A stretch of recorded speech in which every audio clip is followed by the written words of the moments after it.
നീ വിഷമിക്കാതിരിക്കെ, അലവലാദികൾ എല്ലാ സ്ഥലത്തും കടന്നു വരും.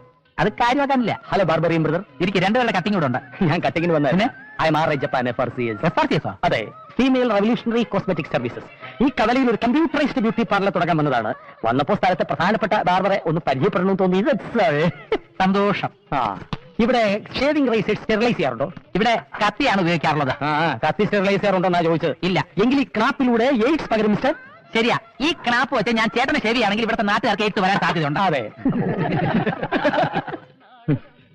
ഒന്ന് എഴുന്നേറ്റ് ബഹുമാനിക്ക്. എന്റെ ബ്യൂട്ടി പാർലറിൽ പരിപൂർണ്ണ അണുവിമുക്തമായ ഉപകരണങ്ങളാണ് ഉപയോഗിക്കുന്നത്. Electronic shaving, computer cutting, sophisticated hair removing, complicated compact pressure bleaching, facialing and finishing, അങ്ങനെ സൗന്ദര്യ ശാസ്ത്ര രംഗത്തെ അതിനൂതനമായ സങ്കേതങ്ങളും സമ്പ്രദായങ്ങളുമാണ് ഞാൻ ഉപയോഗിക്കുന്നത്. ഇതുപോലെ ദ്രവിച്ച കത്തിയൊന്നും ഞാൻ ഉപയോഗിക്കാറേ ഇല്ല. അവിടെ പ്രത്യേകിച്ച് ഒരു കത്തിയുടെ ആവശ്യമില്ലല്ലോ. ബില്ല് തന്നെ ഒരു കത്തിയാണല്ലോ. പിന്നെ നിങ്ങളുണ്ടല്ലോ. സംസാരം അതിൽ കിടക്കുന്നു. ഒരു ചീപ്പ് ബാർബറായ നീ ഒരു ബ്യൂട്ടി